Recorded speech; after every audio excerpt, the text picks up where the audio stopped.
आसा महला पंजवा।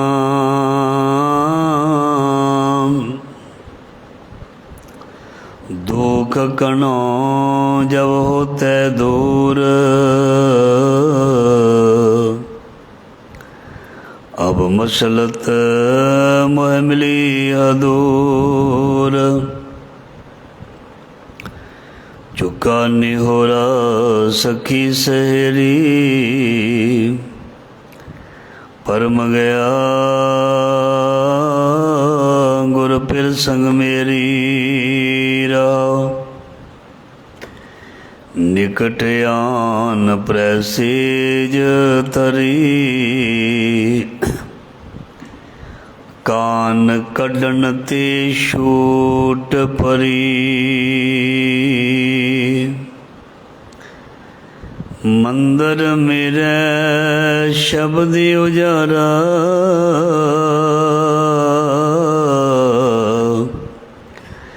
आनंद विनोदी खसम हमारा। मस्तक भाग मैं फिर कर आया, थिर सुहाग नानक जन पाया।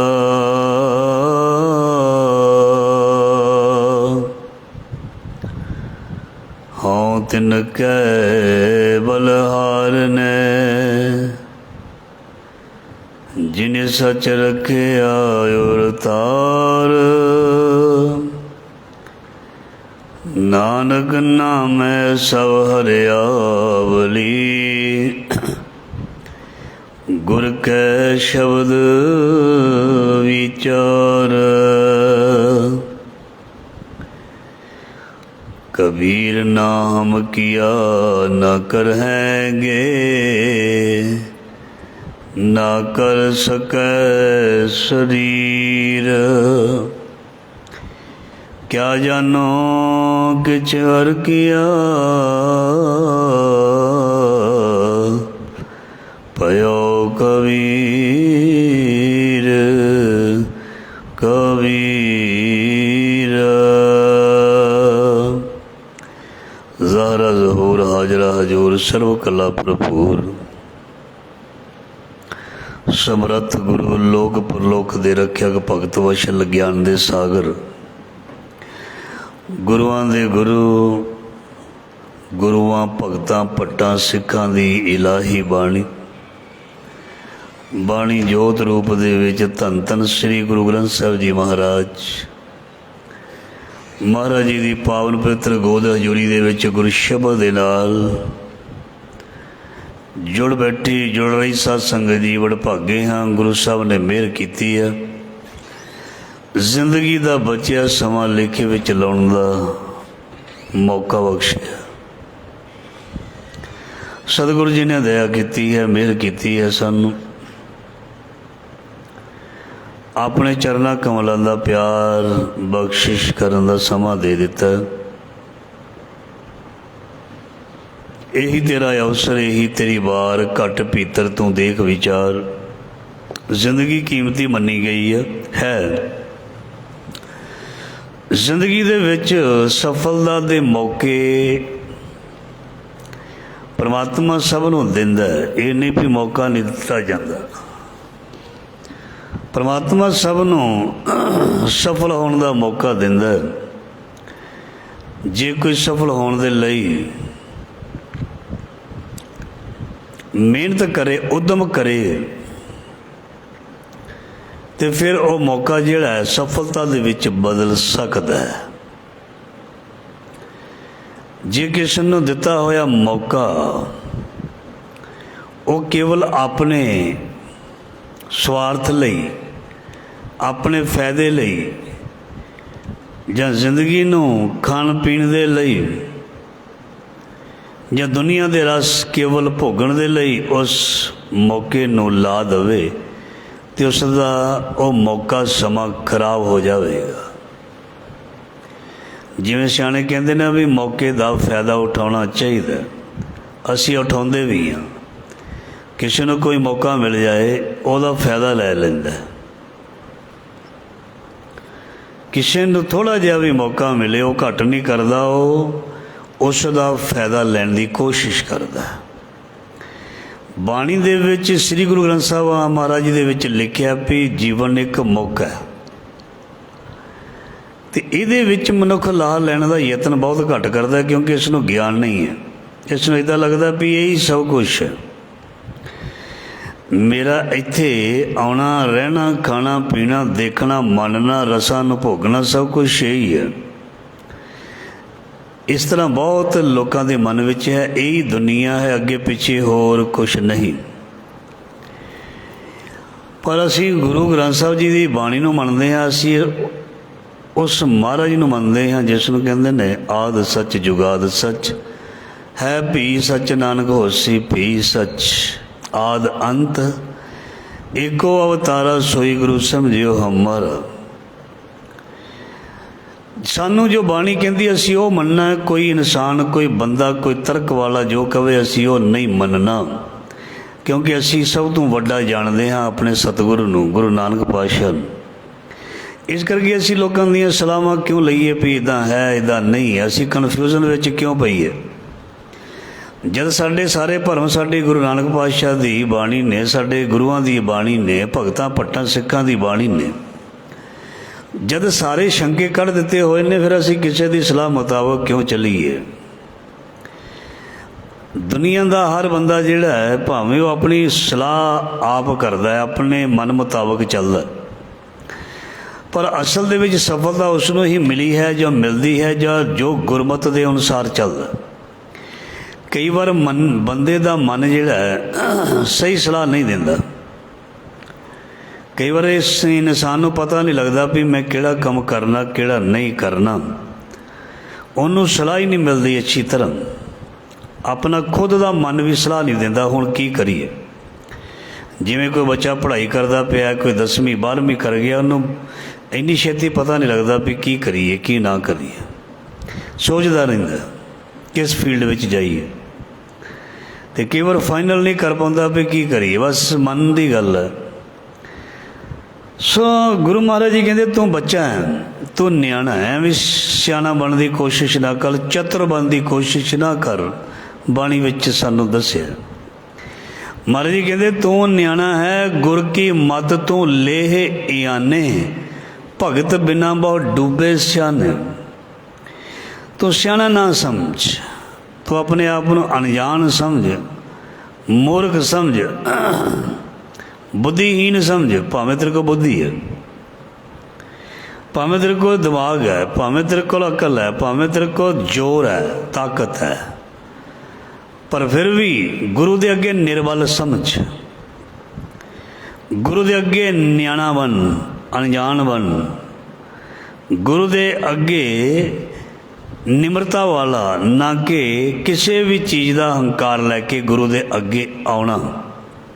ਪੜ੍ਹਾਈ ਦਾ, ਵਿੱਦਿਆ ਦਾ, ਮਾਇਆ ਦਾ, ਅਹੁਦੇ ਦਾ, ਵਡਿਆਈ ਦਾ, ਜਾਂ ਹੋਰ ਵੀ ਕਿਸੇ ਵੀ ਚੀਜ਼ ਦਾ ਇਹ ਮਾਨ ਜਾਂ ਹੰਕਾਰ ਲੈ ਕੇ ਗੁਰੂ ਦੇ ਸਾਹਮਣੇ ਨਹੀਂ ਆਉਣਾ, ਨਿਮਰਤਾ ਲੈ ਕੇ ਆਉਣਾ। ਇਹ ਜਿਹੜੀ ਸਲਾਹ ਹੈ ਇਹ ਗੁਰੂ ਜੀ ਸਾਨੂੰ ਦਿੰਦੇ ਨੇ। ਧਿਆਨ ਦੇਣਾ, ਸਾਡਾ ਮਨ ਦੇ ਸਲਾਹ ਇਹ ਦਿੰਦਾ ਵੀ ਟੌਰ ਨਾਲ ਰਹੋ, ਰੋਹਬ ਨਾਲ ਰਹੋ। ਮਨ ਇਹ ਕਹਿੰਦਾ, ਸਾਡਾ ਮਨ ਪਤਾ ਸਾਨੂੰ ਸਾਰਿਆਂ ਨੂੰ ਕੀ ਕਹਿੰਦਾ, ਟੌਰ ਨਾਲ ਰਹੋ, ਰੋਹਬ ਨਾਲ ਰਹੋ ਜਿੱਥੇ ਵੀ ਰਹਿਣਾ। ਪਰ ਗੁਰੂ ਸਾਹਿਬ ਜੀ ਕਹਿੰਦੇ ਉਹ ਨਿਮਰਤਾ ਵਿੱਚ ਰਹੋ, ਪ੍ਰੇਮ ਵਿੱਚ ਰਹੋ, ਠੀਕ ਹੈ, ਝੁਕ ਕੇ ਰਹੋ, ਆਕੜ ਕੇ ਨਾ ਰਹੋ। ਗੁਰੂ ਸਾਹਿਬ ਇਹ ਸਲਾਹ ਦਿੰਦੇ। ਇਸ ਕਰਕੇ ਫਿਰ ਅਸੀਂ ਮਨ ਦੀ ਸਲਾਹ ਲੈਣੀ ਜਾਂ ਗੁਰੂ ਦੀ ਲੈਣੀ।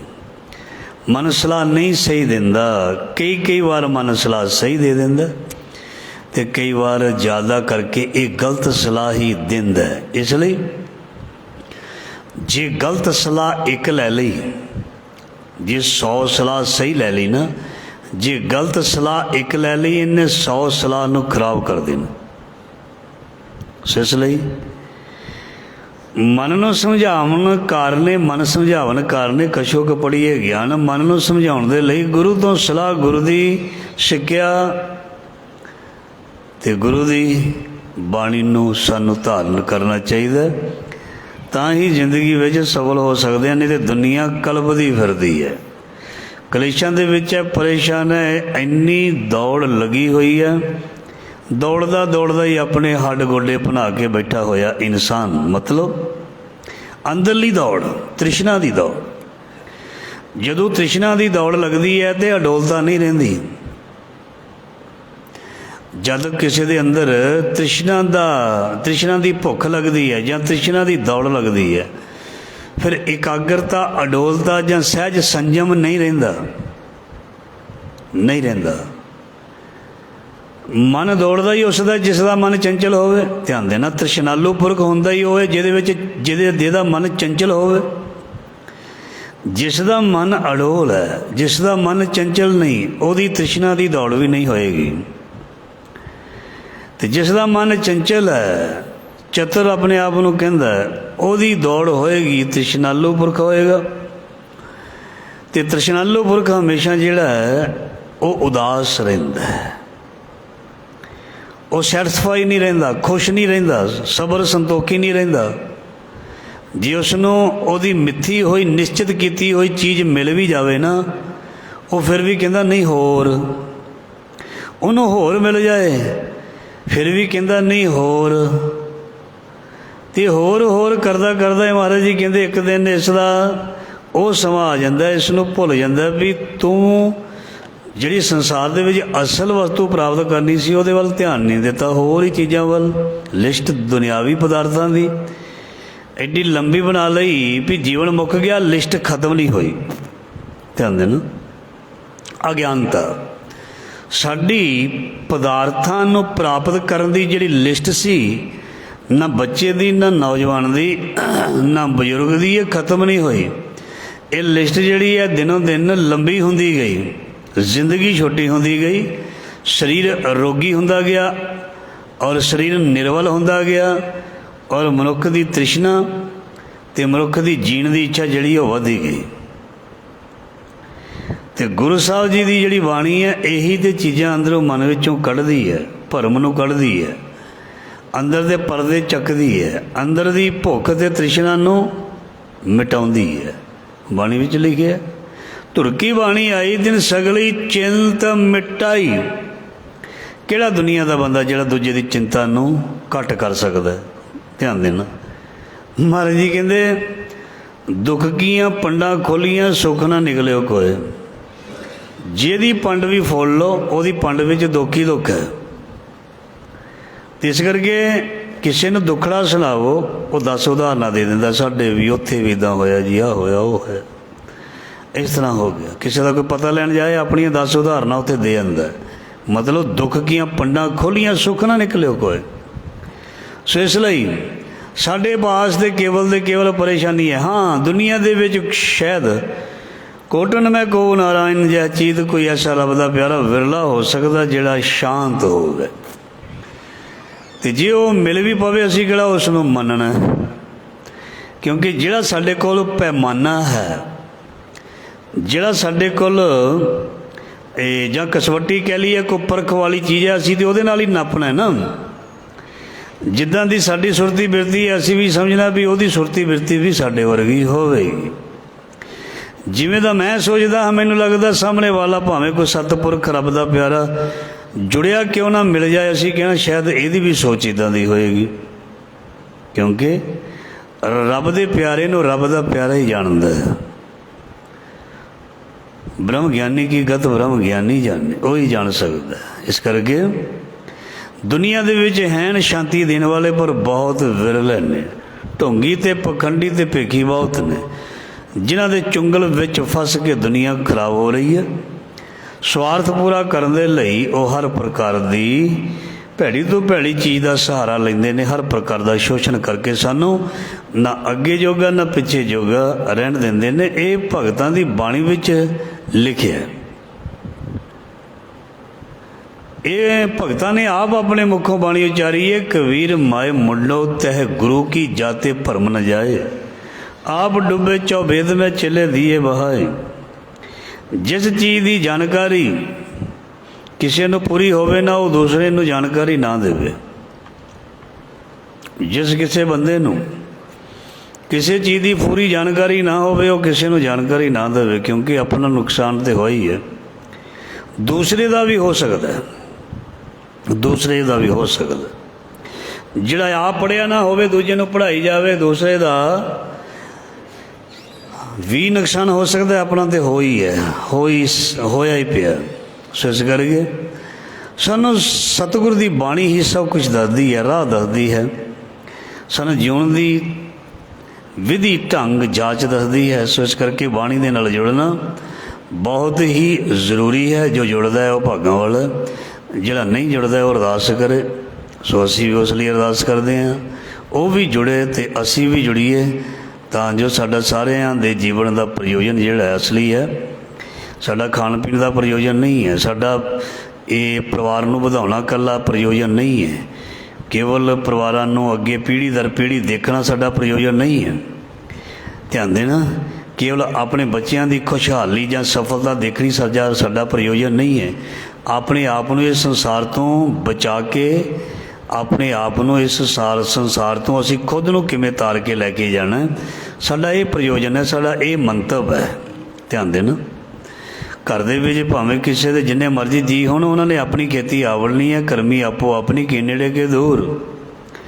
ਭਗਤ ਕਬੀਰ ਜੀ ਕਹਿੰਦੇ ਨੇ, ਤੂੰ ਜਿੰਨਾ ਮਰਜ਼ੀ ਕਿਸੇ ਲਈ ਕੁਛ ਵੀ ਕਰ, ਤੇਰਾ ਫਰਜ਼ ਹੈ ਕਰ ਵੈਸੇ, ਪਰ ਤੈਨੂੰ ਇੱਕ ਗਿਆਨ ਦਿੰਦੇ ਹਾਂ, ਬਹੁ ਪਰਪੰਚ ਕਰ ਪਰ ਧਨ ਲਿਆਵੈ, ਸੁਤ ਦਾਰਾ ਪਹਿਆਨ ਲੁਟਾਵੇ, ਮਨ ਮੇਰੇ ਭੋਲੇ ਕਪਟ ਨ ਕੀਜੇ, ਅੰਤ ਨਵੇਰਾ ਤੇਰੇ ਜੀ ਪਹਿ ਲੀਜੇ। ਜਦੋਂ ਤੇਰੀ ਵਾਰੀ ਆਉਣੀ ਹੈ ਲੇਖਾ ਤੇਰੇ ਕੋਲ ਲਿਆ ਜਾਣਾ, ਜਦੋਂ ਹੋਰ ਦੂਸਰਿਆਂ ਦੀ ਵਾਰੀ ਆਉਣੀ ਹੈ ਲੇਖਾ ਉਹਨਾਂ ਕੋਲ ਲਿਆ ਜਾਣਾ। ਇਸ ਕਰਕੇ ਤੂੰ ਆਪਣੇ ਬਾਰੇ ਜ਼ਰੂਰ ਸੋਚਿਆ ਜਾ ਕਰ, ਦੂਸਰੇ ਬਾਰੇ ਸੋਚਣ ਦੀ ਜਗ੍ਹਾ, ਤੂੰ ਦੂਸਰਿਆਂ ਬਾਰੇ ਸੋਚਣ ਦੀ ਜਗ੍ਹਾ ਜੇ ਤੂੰ ਆਪਣੇ ਬਾਰੇ ਸੋਚਣਾ ਸ਼ੁਰੂ ਕਰ ਦੇਵੇਂ, ਹੋ ਸਕਦਾ ਹੈ ਤੇਰਾ ਭਲਾ ਹੋ ਜਾਏ। ਇਨਸਾਨ ਆਪਣੇ ਬਾਰੇ ਘੱਟ ਸੋਚਦਾ ਹੈ, ਦੂਸਰਿਆਂ ਦੇ ਬਾਰੇ ਜ਼ਿਆਦਾ ਸੋਚਦਾ ਹੈ।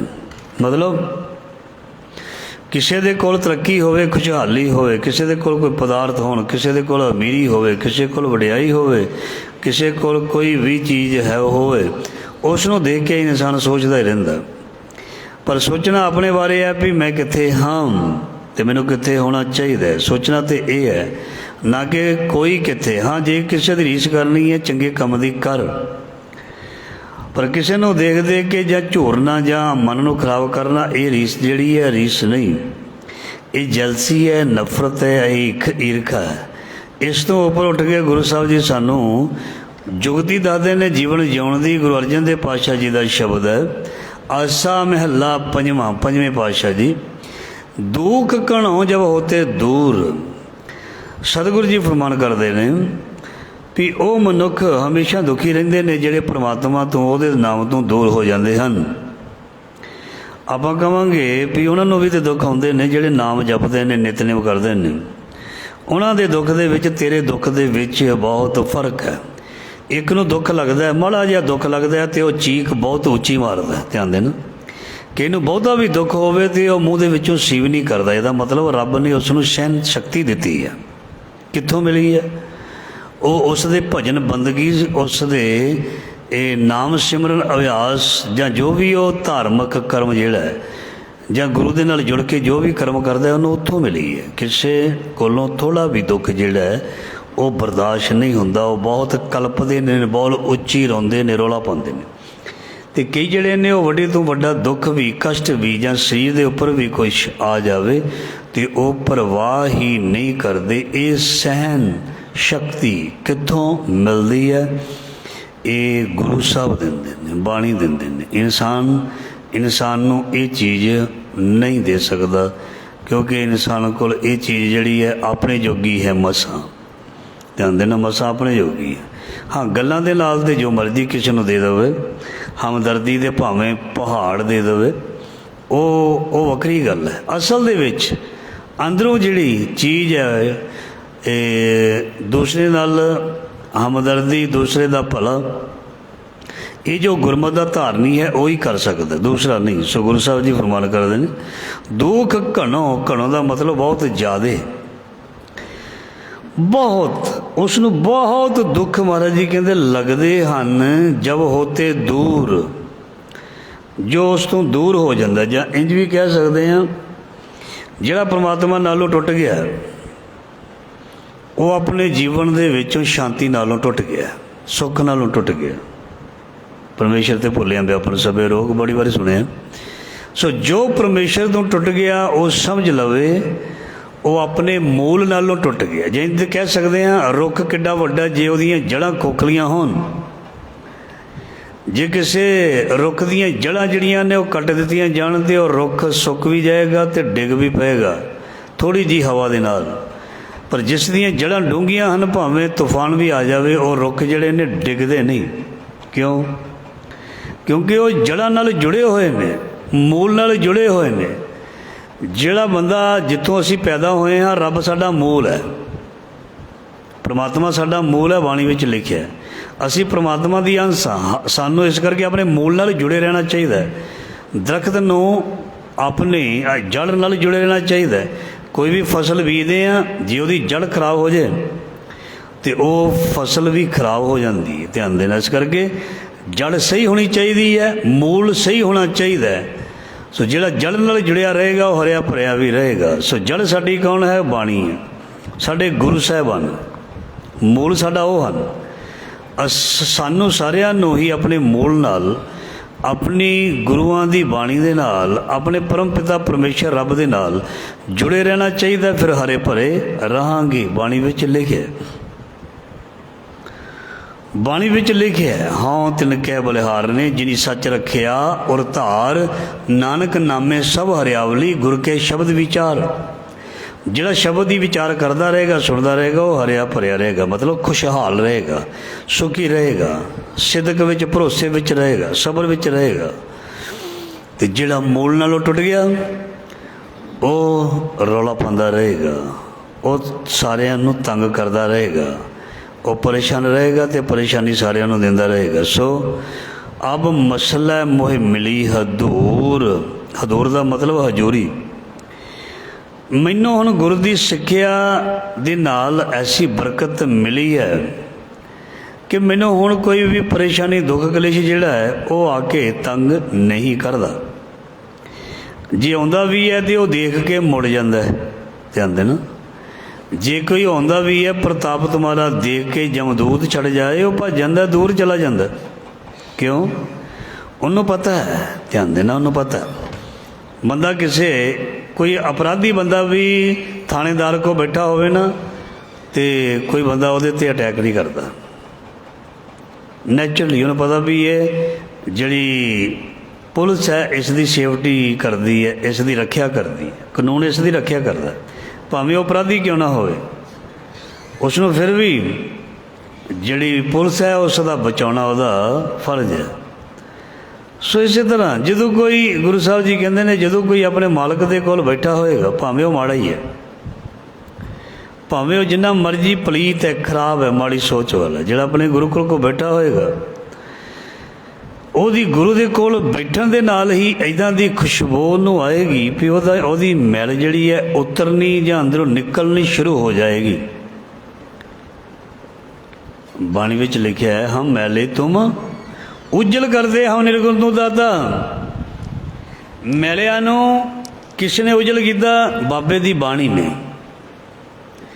ਮੈਲਿਆਂ ਨੂੰ ਕਿਹਨੇ ਸਾਫ਼ ਕੀਤਾ? ਗੁਰੂਆਂ ਦੀ ਬਾਣੀ ਨੇ, ਪਿਆਰਿਆਂ ਦੀ ਬਾਣੀ ਨੇ। ਇਸ ਕਰਕੇ ਗੁਰੂ ਅਰਜਨ ਦੇਵ ਮਹਾਰਾਜ ਜੀ ਫਰਮਾਨ ਕਰ ਰਹੇ ਨੇ ਭਈ ਹੁਣ ਮੈਨੂੰ ਉਸ ਦੀ ਹਜ਼ੂਰੀ ਪ੍ਰਾਪਤ ਹੋਈ ਹੈ, ਇਹ ਬਰਕਤ ਨਾਲ ਮੈਨੂੰ ਕਿਸੇ ਕਿਸਮ ਦਾ ਦੁੱਖ ਕਲੇਸ਼ ਜਿਹੜਾ ਹੈ ਪਰੇਸ਼ਾਨ ਨਹੀਂ ਕਰਦਾ, ਤੰਗ ਨਹੀਂ ਕਰਦਾ। ਉਸ ਨੂੰ ਇੱਕ ਛੋਟੀ ਜਿਹੀ ਗੱਲ ਕਈ ਵਾਰ ਬਹੁਤ ਵਿਗਾੜ ਪਾ ਦਿੰਦੀ ਹੈ। ਕਈ ਵਾਰ ਵੱਡੀ ਜਿਹੀ ਗੱਲ ਨੂੰ ਵੀ ਬੰਦਾ ਕਹਿੰਦਾ ਛੱਡ ਪਰਾਂ, ਅਤੇ ਉਹ ਵੀ ਵਿਗਾੜ ਨਹੀਂ ਕਰਦੀ। ਕਈ ਵਾਰ ਛੋਟੀ ਜਿਹੀ ਗੱਲ ਦਾ ਬਹੁਤ ਵੱਡਾ ਗੁੱਸਾ ਹੋ ਜਾਂਦਾ। ਕਈ ਵਾਰ ਜੇ ਗੁਰੂ ਦੀ ਮਿਹਰ ਹੋਵੇ, ਬੰਦਾ ਕਹਿੰਦਾ ਛੱਡੋ, ਵੱਡੀ ਗੱਲ ਨੂੰ ਵੀ ਉਹ ਛੋਟੀ ਬਣਾ ਕੇ ਛੱਡ ਦਿੰਦਾ। ਇਹ ਕੀ ਚੀਜ਼ ਹੈ? ਇਹ ਚੀਜ਼ ਹੈ ਗਿਆਨ। ਜਿਹਦੇ ਕੋਲ ਗਿਆਨ ਹੈ ਉਹ ਵੱਡੀ ਗੱਲ ਨੂੰ ਵੀ ਛੋਟੀ ਸਮਝ ਕੇ ਕਹਿੰਦਾ ਛੱਡੋ ਪਰਾਂ। ਜਿਸ ਕੋਲ ਗਿਆਨ ਨਹੀਂ ਉਹ ਕਹਿੰਦਾ ਇਹ ਗੱਲ ਹੋਈ ਕਿਵੇਂ, ਇਹਨੂੰ ਛੱਡਾਂ ਕਿਵੇਂ? ਉਹ ਛੱਡ ਨਹੀਂ ਸਕਦਾ। ਬਾਣੀ ਸਾਨੂੰ ਛਡਾ ਦਿੰਦੀ ਹੈ। ਬਾਣੀ ਕਹਿੰਦੀ ਛੱਡ, ਹੁਣ ਬਹੁਤ ਕੁਝ ਹੋ ਗਿਆ ਫਰੀਦਾ, ਬੁਰੇ ਦਾ ਭਲਾ ਕਰ ਗੁੱਸਾ ਮਨ ਨਾ ਹੰਡਾਏ, ਦੇਹੀ ਰੋਗ ਨਾ ਲੱਗੇ ਪੱਲੇ ਸਭ ਕੁਛ ਪਾਏ। ਛੱਡ ਦੇ, ਇਹ ਸਾਨੂੰ ਬਾਣੀ ਦੱਸ ਦਿੰਦੀ ਹੈ। ਅਤੇ ਅਸੀਂ ਜਿਹੜੇ ਗੁਰੂ ਨਾਲ ਜੁੜੇ ਹੁੰਦੇ ਨੇ ਉਹ ਹੌਲੀ ਹੌਲੀ ਸਮਝ ਜਾਂਦੇ ਨੇ, ਉਹ ਗੱਲ ਨੂੰ ਘਟਾ ਦਿੰਦੇ ਨੇ, ਖਤਮ ਕਰ ਦਿੰਦੇ ਨੇ, ਵਧਾਉਂਦੇ ਨਹੀਂ। ਜਿਹੜਾ ਅਗਿਆਨੀ ਹੈ ਉਹ ਗੱਲ ਦਾ ਖਹਿੜਾ ਨਹੀਂ ਛੱਡਦਾ, ਉਹਨੂੰ ਵਧਾਈ ਜਾਂਦਾ। ਔਰ ਜਿਹੜਾ ਗੁਰੂ ਦਾ ਪਿਆਰਾ ਉਹ ਗੱਲ ਨੂੰ ਘਟਾ ਕੇ ਮੁੜ ਕੇ ਉਹ ਗੱਲ ਨੂੰ ਸ਼ੁਰੂ ਨਹੀਂ ਕਰਦਾ, ਉਹ ਕਹਿੰਦਾ ਇਸ ਨੂੰ ਨਹੀਂ ਕਰਨਾ। ਸੋ ਚੁੱਕਾ ਨਿਹੋਰਾ ਸਖੀ ਸਹੇਰੀ। ਸੋ ਨਿਹੋਰਾ ਦਾ ਮਤਲਬ ਹੁੰਦਾ ਲਾਮਾ, ਉਲਾਂਭਾ। ਚੁੱਕਾ ਨਿਹੋਰਾ, ਜਦੋਂ ਸਾਨੂੰ ਗਿਆਨ ਮਿਲ ਗਿਆ ਫਿਰ ਅਸੀਂ ਕਿਸੇ ਨੂੰ ਉਲਾਂਭਾ ਨਹੀਂ ਦੇ ਸਕਦੇ। ਰੱਬ ਨੂੰ ਵੀ ਲੋਕ ਉਲਾਂਭੇ ਦਿੰਦੇ ਹਨ।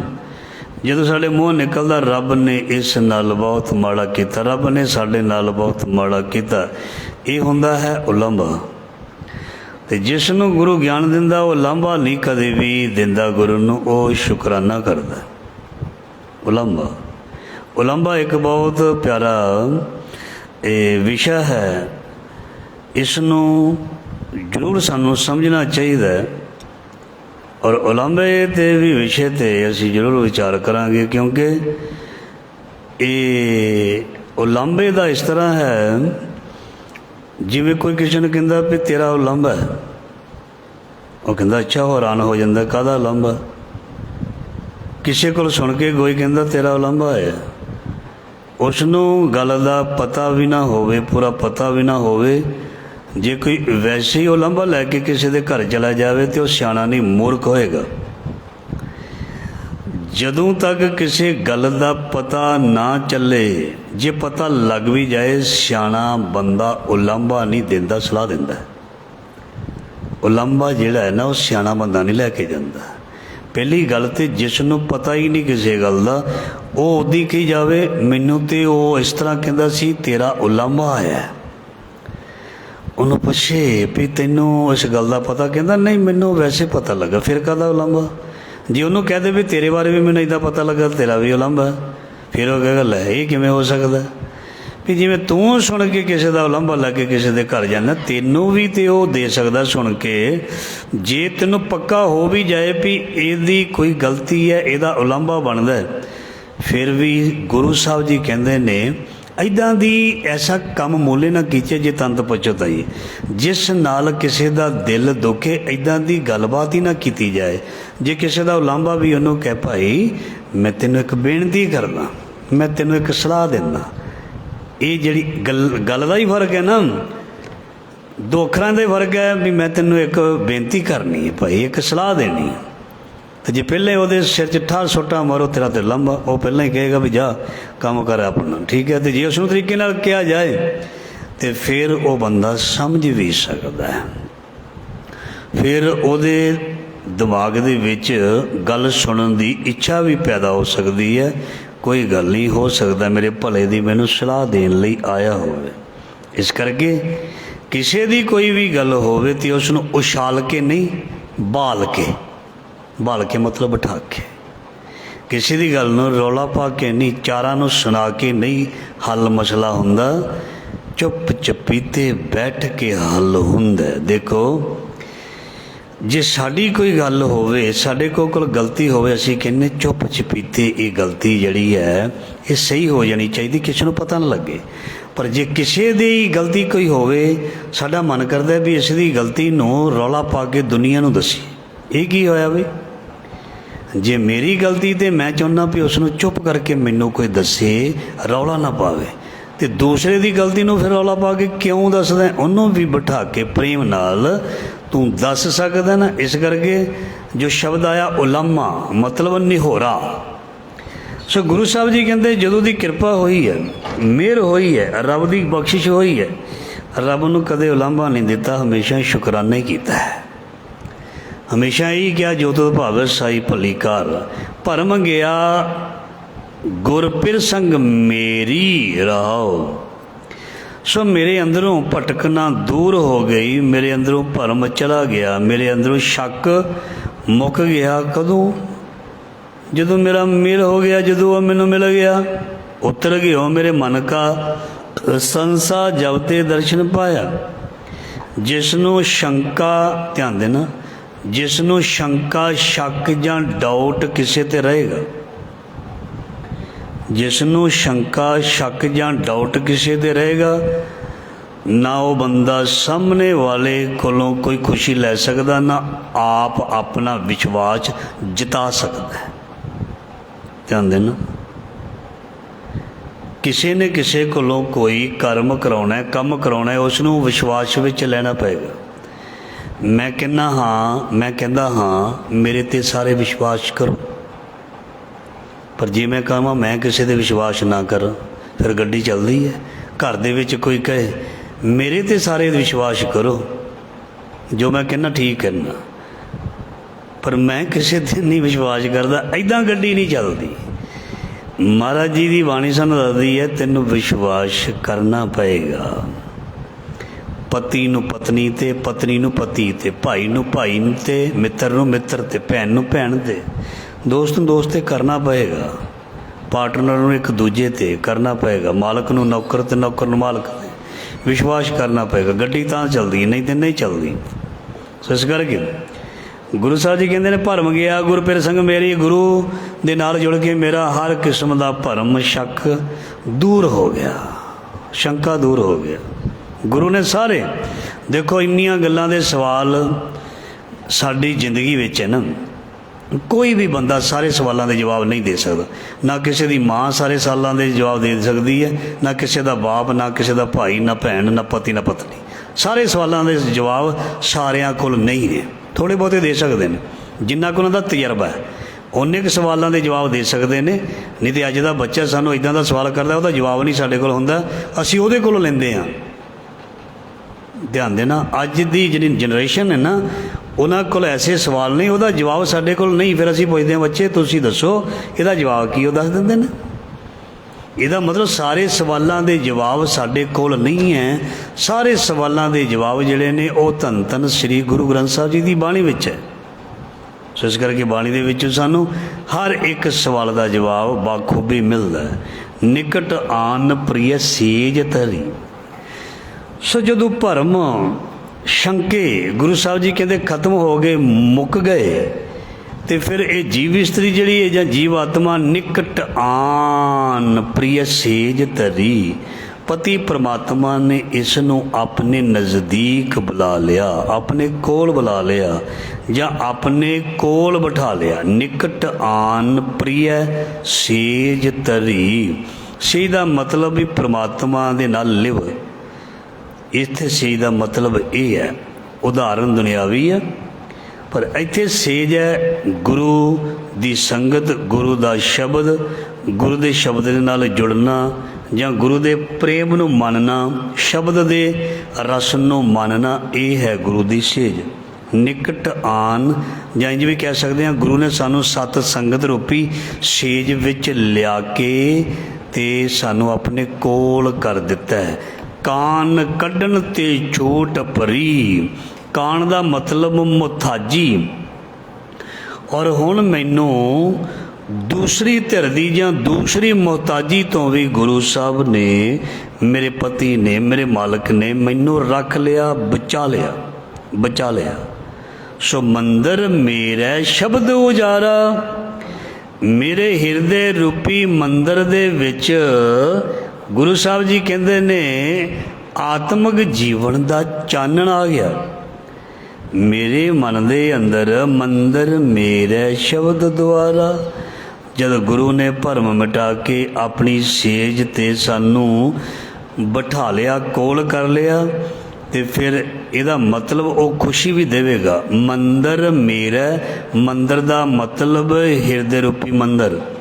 शब्द उजारा, मेरे अंदर दे हिरदे रूपी मंदिर विच आत्मक जीवन का चिराग या चानन मेरे उस पति परमात्मा या मेरे मालक ने कर दिता। आनंद विनोदी खसम हमारा। सारे आनंदां दा ते चोजां दा, आनंद विनोदी मतलब सारे आनंद ते चोजां दा मालक ओ परमात्मा मैनू मिल चुका है, मैनू मिल गया। मेरे हिरदे रूपी घर दे विच ओ बैठ गया, ओ उत्थे आ गया। फिर संग सीज विछाई, मस्तक भाग मैं फिर कर पाया। सो मेरे चंगे भाग जाग पे ते मेरा ਉਹ ਪਤੀ ਪ੍ਰਮਾਤਮਾ ਮੇਰੇ ਹਿਰਦੇ ਰੂਪੀ ਘਰ ਵਿੱਚ ਆ ਗਿਆ। ਥਿਰ ਸੁਹਾਗ ਨਾਨਕ ਜਨ ਪਾਇਆ। ਥਿਰ ਮਤਲਬ ਸਦਾ ਰਹਿਣ ਵਾਲਾ, ਸਦਾ ਰਹਿਣ ਵਾਲਾ, ਸਦਾ ਹੀ ਇਸ ਧਰਤੀ ਦੇ ਉੱਪਰ ਸਦਾ ਹੀ ਰਹਿਣ ਵਾਲਾ। ਥਿਰ ਸੁਹਾਗ ਨਾਨਕ ਜਨ ਪਾਇਆ। ਸੋ ਮੈਨੂੰ ਸਦਾ ਕਾਇਮ ਰਹਿਣ ਵਾਲਾ ਉਹ ਸੁਹਾਗ, ਉਹ ਮਾਲਕ ਲੱਭ ਪਿਆ, ਮਿਲ ਗਿਆ। ਸੋ ਹੁਣ ਕਿਸੇ ਕਿਸਮ ਦੀ ਕੋਈ ਮੈਨੂੰ ਚਿੰਤਾ ਨਹੀਂ। ਮਸਤਕ ਭਾਗ ਮੈਂ ਫਿਰ ਕਰ ਆਇਆ। ਥਿਰ ਸੁਹਾਗ ਨਾਨਕ ਜਨ ਪਾਇਆ। ਸੋ ਉਸ ਮਾਲਕ ਨੂੰ ਮੈਂ ਪ੍ਰਾਪਤ ਕਰ ਲਿਆ। ਸੋ ਇਹ ਸੀ ਅੱਜ ਦੇ ਲੜੀਵਾਰ ਸ਼ਬਦ ਦੀ ਵਿਚਾਰ। ਗੁਰੂ ਸਾਹਿਬ ਮਿਹਰ ਕਰੇ ਇਸ ਦਾ ਭਾਵ ਅਰਥ ਸਾਡੇ ਹਿਰਦੇ ਵਿੱਚ ਵਸਾਏ, ਭੁੱਲਾਂ ਚੁੱਕਾਂ ਦੇ ਖਿਮਾ।